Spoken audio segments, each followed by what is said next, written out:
Welcome everyone to the Coach Training EDU Coaching and Flourish podcast. I'm your host, John Andrew Williams. Today, I'm here with Brittany Salsman. Welcome, Brittany. Hey, John. Thanks so much for having me. I really, really appreciate this. Such an honor. It's super. It's going to be super fun. We're going to have a great conversation. Brittany is one of our trainers. She has a distinguished career in the academic world before she arrived at Coach Training EDU, and currently she is a coach who specializes in helping people become known. But before you do that, you have to know yourself. As we're in the prep for this as we were going over. And so we're excited to have a conversation, see where it goes, maybe get some coaching nuggets that we can mine later and go from there. Welcome, Brittany. Welcome to the podcast. Absolutely. Thank you so much, John. First question.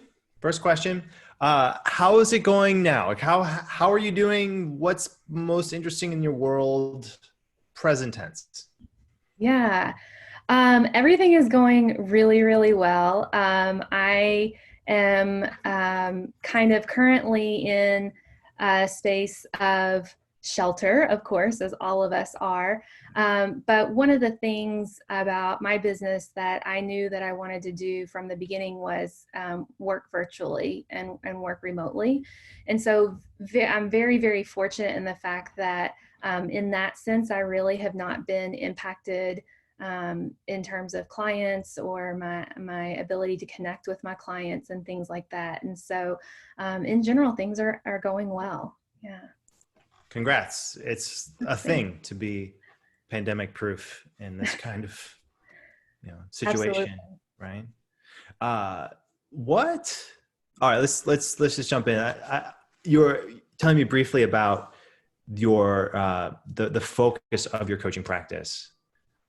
I'm super interested in this specialty, because it's one of the things that new coaches can do to be successful is to pick a specialty and to go for it.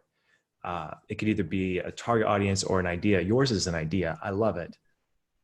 Let's lay it out there. Yeah, it's really based in this premise of we all want to be known, and that truly starts with knowing ourselves. And that begins with knowing kind of where you are currently, where you want to go, and then how do we connect these two? And so that's kind of the premise of, who I work with. And not everyone is ready to get real with who they are and who they want to become. But for those people who are ready to do that deep dive into themselves and kind of put societal expectations aside, put family expectations aside, and past expectations even, and really get real with themselves, that's who I work with. And it's super, super exciting work. It's so much fun. Right. What do you see as some of the common stumbling blocks that people have to getting real with themselves? Yeah, I would say the number one thing is this, as I had mentioned, kind of putting societal expectations, family expectations aside, and being honest with yourself about what it is truly that you want. And it's not anything at fault of the person. It's kind of the world that we live in, that we have all these external pressures, external expectations. And so and for many of us for years, that has been building up. And so to kind of dust that off and really more than dusting, sometimes kind of dig yourself out of that can be quite a challenge. But when you do get out from underneath that, the breakthroughs are just incredible. Really, really incredible. No, that's amazing. I can just imagine, just to feel your energy, just talking about it feels like a little bit of that breakthrough energy. So let's say someone knows themselves, like how does that impact the way that that you've seen them go out? Like, how does the inside work then translate to outside action? Yeah, it seems super simple and basic, and it's because it is. It impacts everything. absolutely everything that you do, every person that you interact with, every decision that you make. When you truly know yourself to your core, it is kind of almost serves as like your true north on your compass. And you get this opportunity, incredible opportunity, to kind of gauge the things in front of you to decide, is this moving me more in the direction of my true north, or is it pulling me away from that true north? It serves as a compass for yourself moving forward. And so it really, truly impacts every single aspect of your life from that point beyond. And I mean, I've experienced that myself even, and that's really truly where it all stems from, is kind of uncovering that and kind of getting out from that space myself, and identifying that for myself. And that's what I want to share with everyone else. I would love for everyone to have that kind of breakthrough experience. All right, let's dive in. So Brittany, what was the breakthrough experience? What was the story? Yeah, absolutely. So I was, as you had mentioned, my background is in education, and I worked at several different colleges and universities across the country, and backed up to work at a high school in Chicago. And I loved the students that I was working with, loved the work that I was doing. And I was doing all the quote unquote right things on my trajectory, you know, in terms of advancing in my career, advancing in job titles, more responsibilities, higher salary, and all those kinds of things.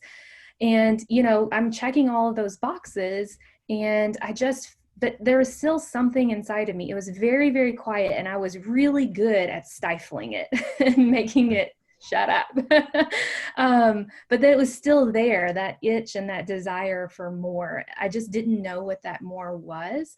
Then in January of 2017, I was faced with, really, quite frankly, my own mortality. I was having lunch with a friend on a Monday, and started getting a migraine, and that wasn't anything new. I'd had migraines before, did all the things that I normally do for it to go away, and it went away. But what was different is it came back, and it came back with a vengeance. And no matter what I did, it wouldn't go away. And the next day, I started having issues with the vision in my right eye. And then the third day, on that Wednesday, I would have complete blackouts in my right eye. And so I went to an immediate care center, and they did a vision test and told me I needed to go to the emergency room. And long story short, I found myself in surgery that Friday to remove a brain tumor, as much as they possibly could. And all of this is happening so quickly. And I think what has been unique about that experience for me is that sometimes, not all the time, but when you have diagnoses and things like that, you have this preparation period of preparing for the surgery or getting second opinions or things like that. Whereas for me, it was crucial that I went right into the surgery right away. And so all of that work and space to prepare yourself beforehand, for me, was pretty much non-existent. In fact, I really don't remember anything from being admitted until when I was home weeks later. And so that recovery and reckoning for me came after all of that was over. And that was kind of almost a rebirthing for me. That was when I got so clear on what it was that I wanted in my life, and that checking the boxes for anyone else other than me is not what I want to be doing. I don't want to work 60, 70-hour weeks for, till I'm 64, 65, and then all of a sudden get to have fun. I want to have fun now and also love the work that I do. And so that was the journey or the impetus that kind of prompted this journey for me. Thank you, Brittany, for sharing that. That's an incredible journey. Right? There's so many pieces to it.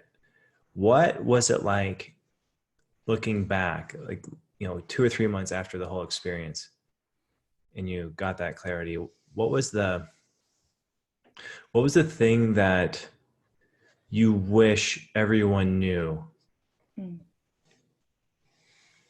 Yeah, it's interesting. I'm, 2, 3 months looking back. I mean, I still look back even today, and I'm still learning and growing. It's even an annual process for me to look back. But the one thing I think that I really want others to know is really the heart of what the work is that I do as a coach. And that is this experience that I had. And it's not uncommon for those who have had kind of drop of the dime experiences like that, an accident or a medical diagnosis or a medical emergency or something that had to be addressed right away. It's this idea of, and for me, turned into post-traumatic growth. And that's been really empowering for me. That's not always the case for everyone. And also there's so many people out there that don't experience that idea of post-traumatic growth because they don't have that trauma that kind of spawns it.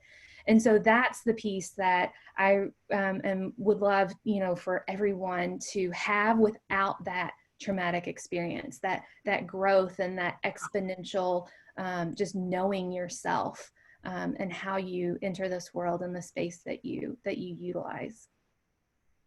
That's such a cool concept, post-traumatic growth. Yeah. Like, to be able to go in and experience that, like, even after. Yeah, and I do want to be clear, that's not my term. That's definitely I understand. positive psychology. Yeah. So it's really, really fascinating. I just love the idea of I just love the idea of that's what happens, like, on a regular, like, that's what happens. And now we have a word for it. We have something tangible to name it, and to go with it. I mean, and when the name fits so perfectly, it's like, yes, that's it. Yeah. Let's go back just a little bit. So where did you grow up, and how did it impact, how does that impact you today? Yeah.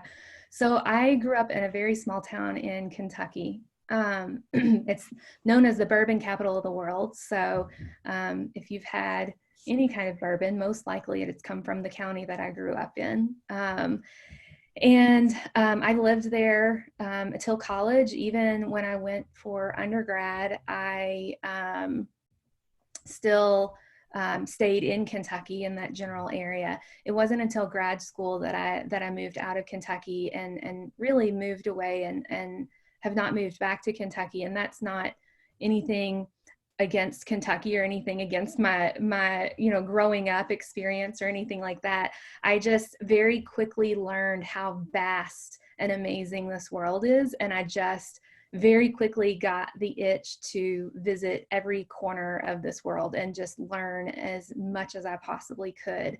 And so that certainly the community in which I grew up is very, very homogenous. And, you can learn a lot through reading books and listening to podcasts, but I believe you get the true experience by actually being there in that space and interacting with people who live that life. And so that is kind of the journey that I'm on personally, is putting myself in places where I can learn from others. And that informs my coaching too, to be a better coach as well.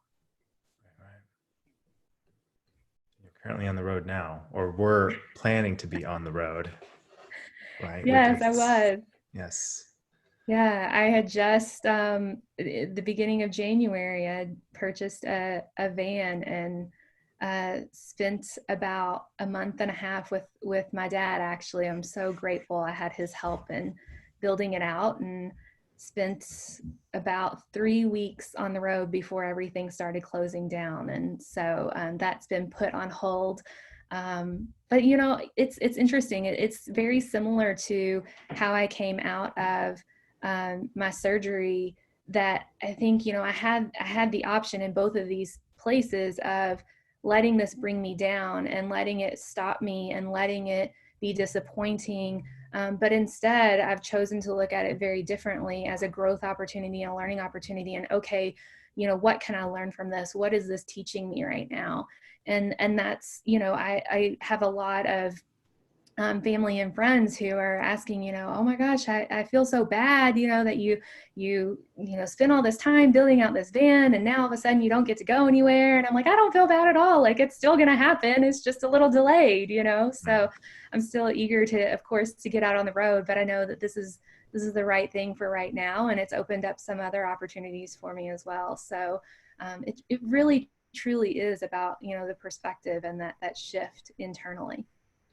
Right. Yeah, we lived 15 months on the road. Moise and I and the Littles Yeah. did 15 months with the fifth wheel. And the idea everyone does is they go out super hard and they go to see as much as they possibly can. And then they get like 2 months in and glassy eyed, like, what just happened? That was so not the way we want to do it. And everyone almost to a T says, you know what, I wish I had done it and just lived in one spot for like a couple months, got used to it, and then started traveling. So Brittany, you might have the perfect introduction to this kind of nomadic life. Yeah, absolutely. And it's so funny that you say that, because that whirlwind is exactly what I experienced in those 3 weeks when I finally did get on the road. And I was exhausted all the time because I'm still seeing clients. I'm still, training and have my classes that I train in. And so adding travel to that, I mean, I just felt like, when am I sleeping right now? So it definitely was a great opportunity just to sit back and kind of reassess and say, okay, what worked well, what didn't work well, and when I'm able to, what is that going to look like moving forward? Totally. Yeah. So, and that's why I see people right now who are adapting to this change is they're finding ways to put their energy in different places. And then when we come out of this, like, they'll be in a better spot because of it. It's almost like taking any challenge is what you're speaking to, is taking any challenge and squeezing as much growth and value out of any challenge, which is like the definition of optimism and growth mindset. Like that's it. Greeting challenges like allies. Okay, so you also train the other people to be coaches. Right? Yeah. So someone just starting out on their coach training journey, what would be your advice to them? Yeah. I mean, it sounds like, oh, how do you do that? But really, it truly is about trusting the process, trusting yourself as a coach, and ultimately trusting your client. Those 3 trusts. I just go back to that as a core piece of this, regardless of whether you're starting your own practice or integrating coaching into the work that you're already doing it, bringing into an organization. If you aren't able to tap into those 3 things, then not that coaching is ineffective, but you won't be able to reach your full potential as a coach.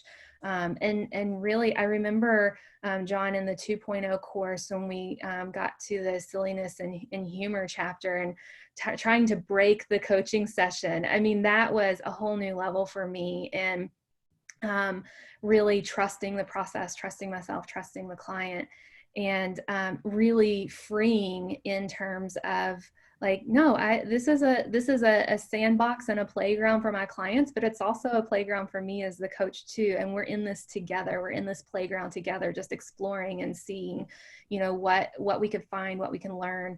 And that I'm not, I'm certainly, an expert through the lens of being a coach, but I'm not an expert on my clients. They are the expert on themselves. And I trust that. And so that's definitely the biggest piece of advice that I would give to starting out coaches, is just leaning into those trusts. All right.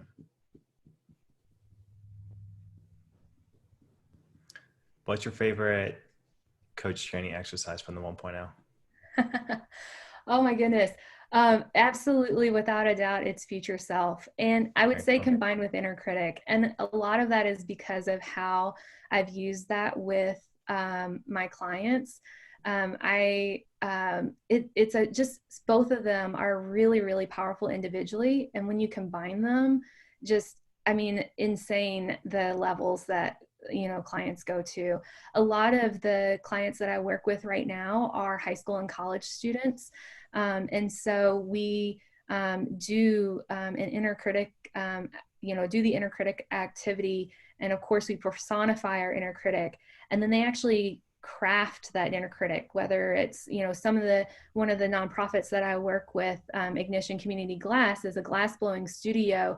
And so some of them will go into the hot shop and like actually blow an art piece that represents their inner critic. And other times, other clients, they'll actually, use construction paper and markers and whatever to kind of create this inner critic that they visualized for themselves and named.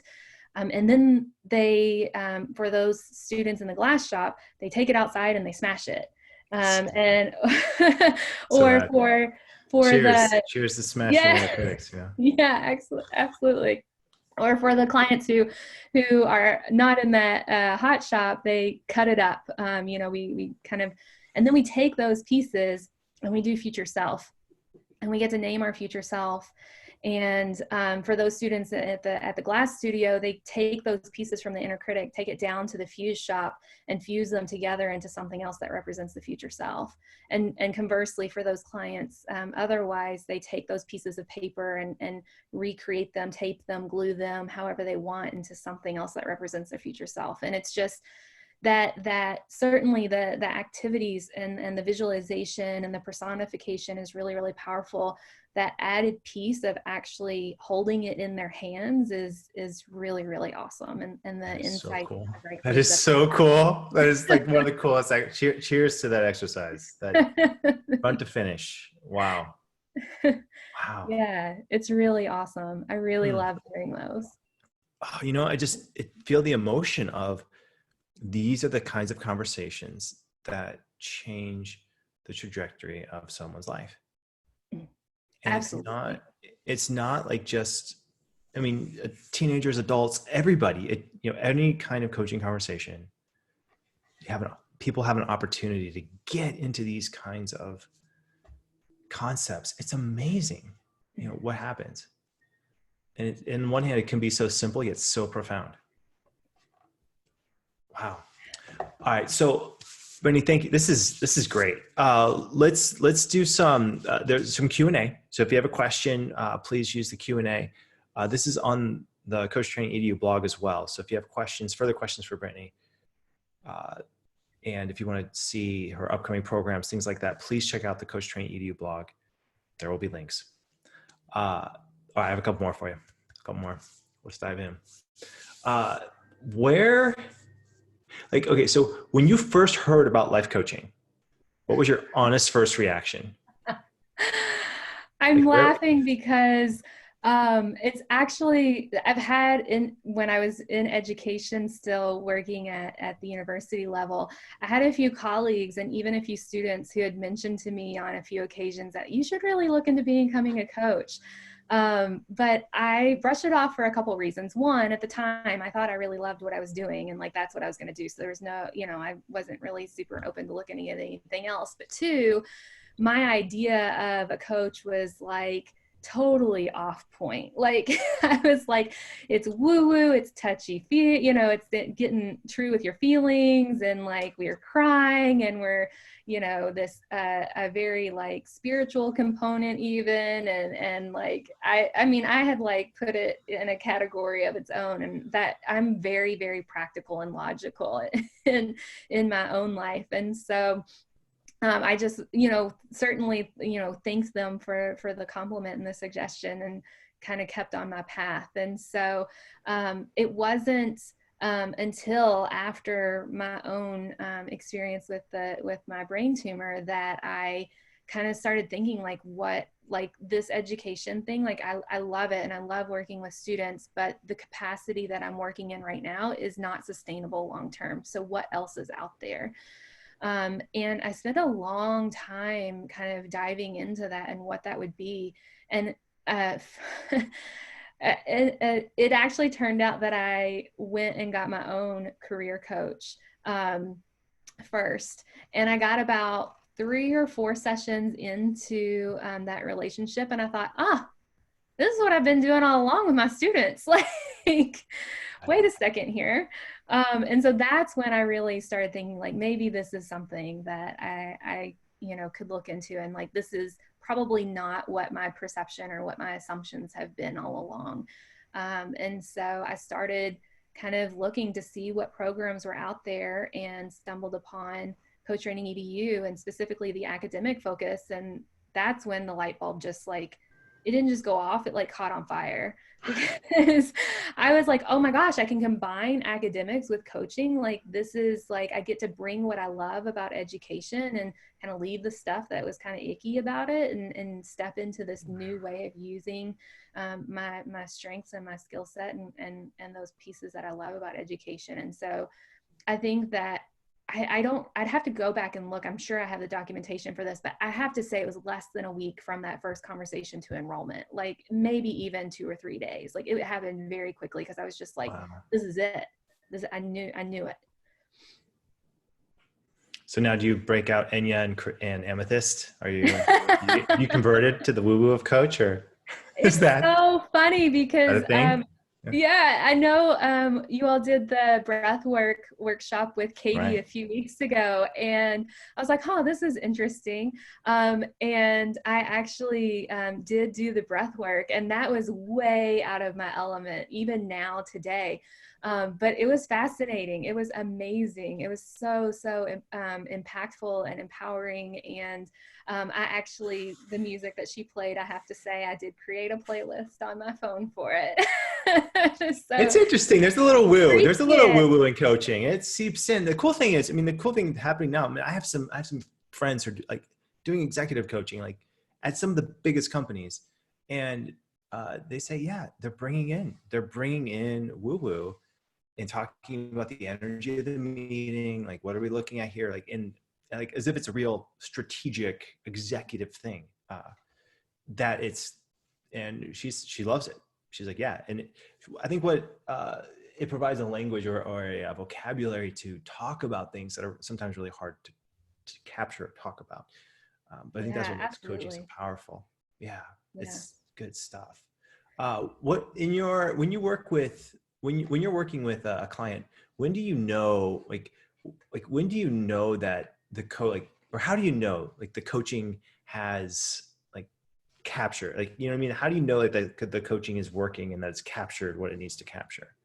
Yeah, it's when we've developed their actions at the end, and there's a shift of like, yeah, okay, I'm gonna do it on Monday. If we meet on Thursday, let's say, I will do it on Monday, or maybe they're following through some but not always, and then there's a shift where they're excited to go take that action. Like, they're really taking responsibility and ownership over their experience. And it's like, I'm going to do it as soon as we get off this call. Like, awesome. And, I'm getting pictures from them when they're completing it, and they can't wait till our next session to tell me about the impact of the action. They want me to know, right when they do it. They're sending me texts and things like that. That's when I know, okay, we're getting there. And it's super, super exciting to see that shift, because that's really what we're after. We want, I want my clients, it's for them, they're investing in themselves. This is not for me as a coach. And so when they really, really step into that, it's really exciting. I know what you're talking about. I love that. Yes. Thanks for putting words to that. Yeah. It's fun to look at different those moments in coaching sessions. I wish I could capture them somehow and then sprinkle a little bit of that on other sessions. You're just right there. Yeah. Yeah. Just right there. All right. So we have a couple questions. Yeah.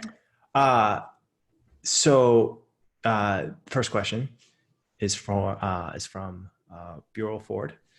She asks, what do you think of starting a nonprofit for academic life coaching? I want to help low-income and first-generation students move forward academically and vocationally. Many students in this category can't afford a coach for about $100 a session. The concern I have is the competitiveness of the field. Hayden Lee, a world-renowned life coach, and grad of ALC, said we need to be patient and diligent for 2 years. Yeah, this is such a great question. Thank you so much, Burl. I appreciate it. And Burl is a coach in one of my classes. So I'm so glad that you're here. So good to see you. and thanks for joining us. Yes, this is, I mean, you are speaking to my heart right now, because these are the students that I worked with before I left education. And it has really, really influenced my practice, because I'm right there with you. Like, the students that I want to serve most and the students that I feel need coaching the most often cannot afford it on their own. And so I love the idea of starting a nonprofit for this. I also have, as a like an intermediate thing for me, is partnering with nonprofits that are already doing the work, and kind of partnering in a way where I'm supplementing what the students are getting from that nonprofit. So, for example, with the glass studio that I mentioned, they, for those who aren't super familiar with glass blowing, it actually is a really big group effort to create glass and blow glass, gathering the glass and blowing it out and reheating. Multiple people go into a project. And so these students are getting a ton of life skills around communication and team dynamics, and working on a team and leadership. And so I am able to work with them individually, one-on-one, as a coach on that intrapersonal piece.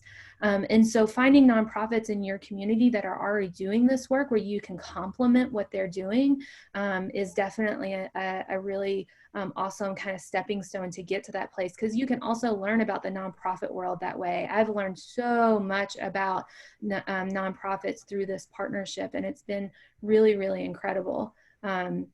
But that's, and the students in that program, of course, that the coaching services are free of charge for them. So it's win-win-win all around. So yeah, I love that. Yeah, Brittany, that's super insightful. Like, I've done some work with Elevate Oregon. They're a nonprofit here that worked with schools with low-income students. And it was tremendously fulfilling to see how as a coach, you can help like leverage those coaching skills in ways that almost like program design, like the design of that future self from Inner Critic is brilliant. I mean, that's amazing. And to be able to follow that up with coaching questions or have some sort of coaching structure around it, I could see like so much value being created from that. Yeah. Where do you see the future of education going? Like, from your perspective, having been in, higher ed, experienced life coaching, academic life coaching, like, from your perspective, what do you see? What's the landscape? That is a really great question, especially where we are right now, because I mean, education is getting flipped on its head right now, quite frankly, and not by choice, of course. And so it's going to be fascinating. I've had so many conversations with my fellow education colleagues about where the direction of higher ed is going to go specifically. And there's been, at least in my experience, a little bit of a resistance to go into this online education, and kind of this negative perspective about an online degree and how valid is that versus a degree from an in-classroom experience. And I think that what we're going through now is going to have a huge lasting impact on where that moves forward. And I think too, there's going to be more of a stronger direction in supporting students holistically, not just making sure that the steps 1, 2, 3, 4 of completing this job or completing this task, or those kinds of things. I don't know what the recent statistic is, because it's been a while since I've looked it up, but I know that that our students who are coming into their first year of college, their professors, the staff on that college campus, are tasked with preparing them for jobs that don't even exist right now. So they're going to be, in 4 or 5 or 6 years, graduating into positions that didn't exist through their training. And so how do you prepare someone with the tangible tools if you don't know what it is?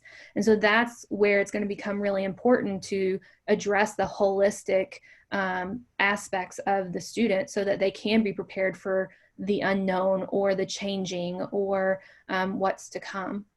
Right. Yeah, I know schools are scrambling right now to support their students and to keep them engaged, and the Absolutely. infrastructure is just not there. Like there's no, it's just like, but this is it. This is the shift, I think that many people are waiting for, where education is going to be delivered in this online format. Parts of education delivered online, and the in-person experience, I think, will be improved, because then it can be for leadership development, for the kind like glass blowing, breaking, reforming, like those kind of really deep, impactful kind of experiences. I think that's what's going to come out of this. I have another question from Burrell again. I'm excited and inspired by your great answer, Brittany. Learning how a nonprofit on how it works is something I need a lot and will benefit from. How can I get paid by working with a nonprofit, or are you suggesting to do the work voluntarily?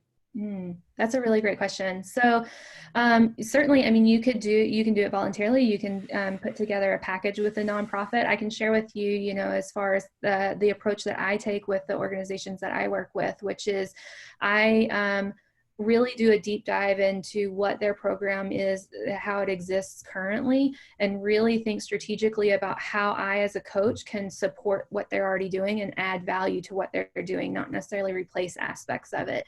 And so I'm actually, every organization that I have a conversation with, I'm crafting a different partnership with. It's, we're designing our own alliance that looks different from organization to organization. And so when we roll that out for the first time, I actually offer it as a pilot program complementary to a small group of students that we decide on how many students that would participate. And then based on how that pilot goes, at that point, then we start discussing like what a package would look like for a larger group of students, for longer sessions, an extended period of time, and what the compensation would be for that. So in general, I don't charge the nonprofit partnerships the full standard rate that I would an individual client, because I am working with a larger group of people and the dynamics of the agreement. But I also am not doing fully complimentary, if that makes sense. Yeah. Yeah, I think that's pretty. Yeah, I mean, it's pretty standard. What you did, like the path you described. I mean, I know a lot of nonprofits, they do have some funding for supplemental work. Yeah, absolutely. It might not be a lot, but it's there. And I know other coaches who've done work with nonprofits. They actively go out and try to seek sponsors for the work that they want to do with students.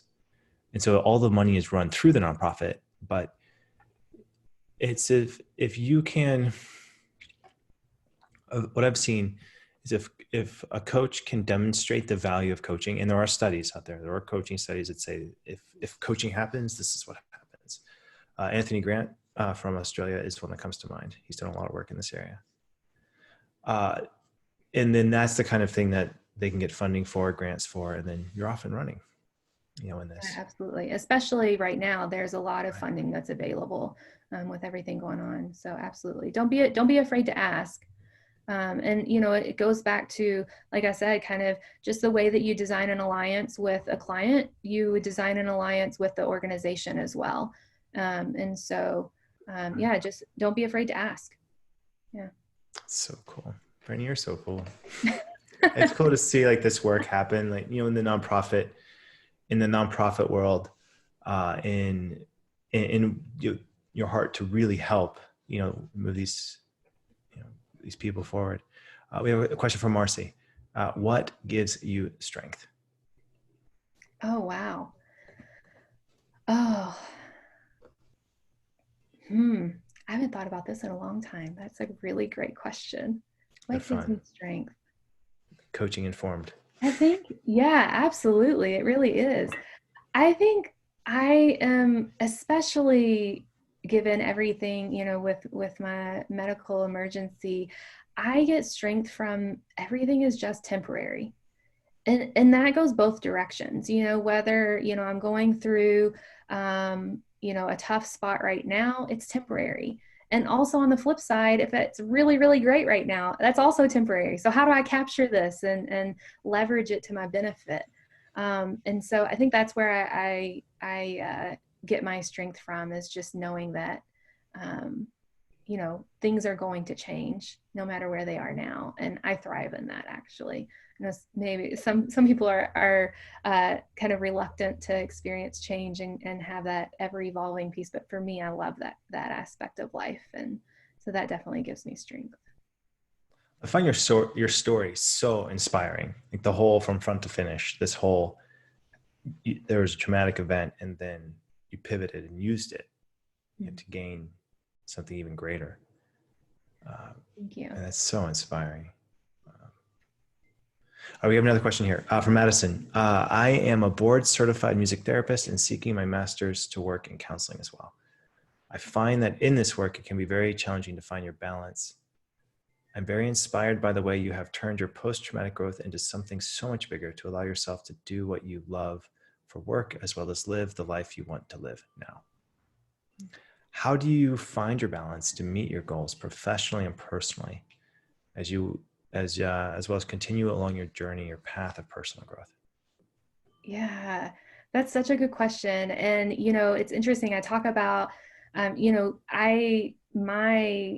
there's a clear distinction in January 2017 of life before January 2017 and life after January 2017. And before, it was very much like, this is my professional hat, this is my personal hat, and when I come home, my professional hat comes off, and when I go to work, my personal hat comes off, and they don't go together. And that's kind of where I found, where I was trying to find balance. I never really actually found it, right?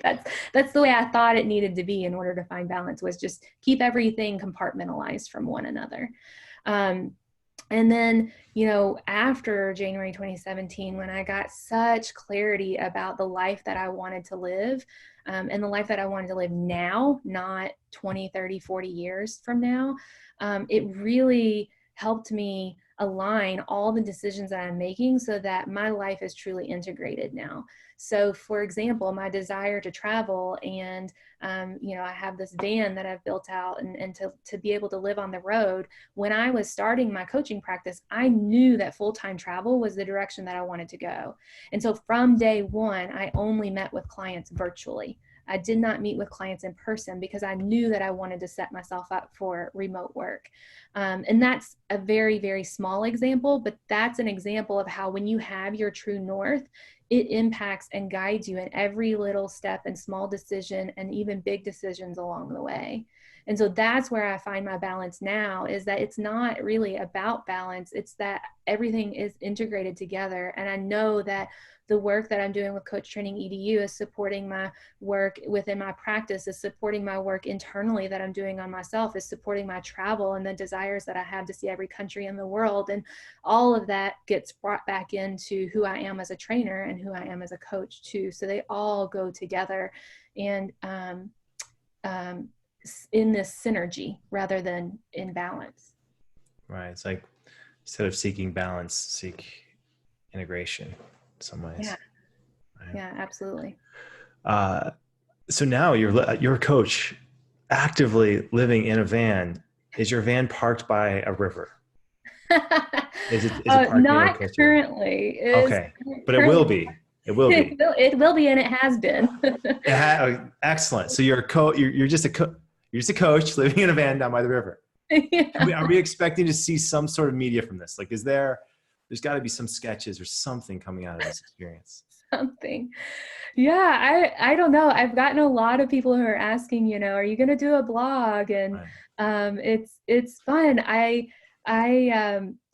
very much thrive more in conversation than I do in written word. And so I find myself more attracted to videos than to blogging. So I do have a YouTube channel, but outside of that, I really haven't done a whole lot for it. I know a lot of people have been asking me about it. And so I am documenting along the way, because maybe someday I figure out how it all pieces together. But, through that lens of, my true north right now, I'm not able to see how that quite fits in with my true north. So I've kind of put it to the side, but it's still there. Maybe not sure how Chris Farley fits into true north. Like, I don't know. It's kind of a stretch. It's amazing. I mean, I'm just so, when you were talking, like, we've been working closely together, especially on this 2.0. Like, we've been daily meeting, and I feel like both of us are doing battle with, ideas and writing, and it's been amazing. Like the last, to see this come into place. And it's also really funny to know you're living in a van, which I did too. So we were van coaches, at certain points in time. And it's true. It's a whole new world. It really is. Like this whole virtual space, like everything that's happening, like, that we're even able to have this conversation and have so many people from all over the world who are going to listen to it. That to me is remarkable. Like we really are living in a place where we have found ways to connect on an emotional human level, even virtually. And in some ways the connection's even deeper because it can be more consistent and it's not dependent on geography. Where can we find out more, Brittany? Where can people go if they want to find out more about working with you, and what any projects you have coming up in the next couple weeks? Yeah, absolutely. The best place to get connected with me is through my website, actually. It links out to my YouTube and Instagram and all of that. And that's at lifelivedbydesign.com.